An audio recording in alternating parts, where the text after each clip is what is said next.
Pour retrouver mon bien-aimé. Oh, mais oula, oulala. Le récit de l'écho de l'écume, c'est l'histoire d'une femme, une musicienne, une espèce de coureuse des grèves.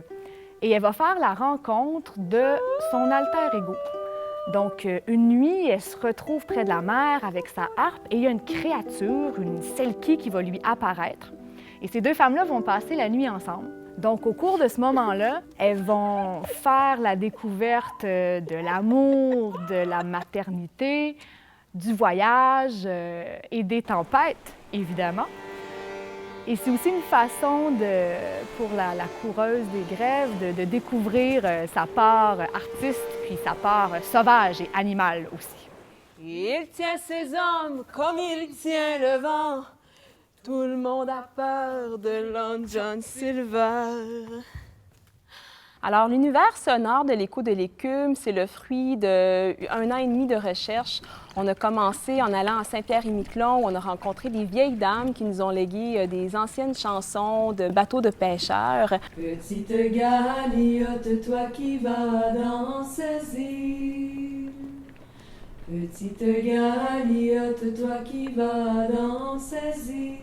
Alors, pour le mouvement, on tente vraiment de ramener dans les éléments du spectacle et dans les corps les explorations qu'on a fait, entre autres, aux îles de la Madeleine, que ce soit des danses sur le haut des falaises dans le vent ou près de la mer le matin.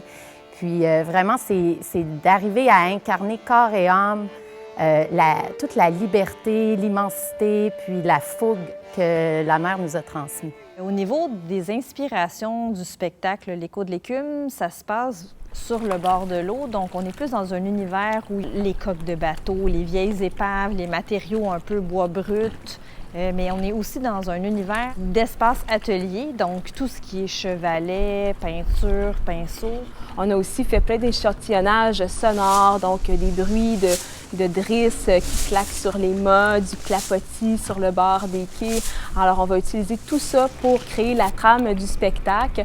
Il y a aussi un peu d'instrumentation en direct. Sur scène, je joue de l'accordéon et de la harpe. Donc, on s'est permis un peu par cette création-là d'aller à la mer, de prendre le temps de voir qu'est-ce qu'elle nous inspire. Puis peu à peu, au fil des résidences, bien, il y a un spectacle qui est né, mais vraiment le noyau de tout ça, je pense, c'est 3 mamans artistes. Fait que c'est ça qui est vraiment super, qui est beau.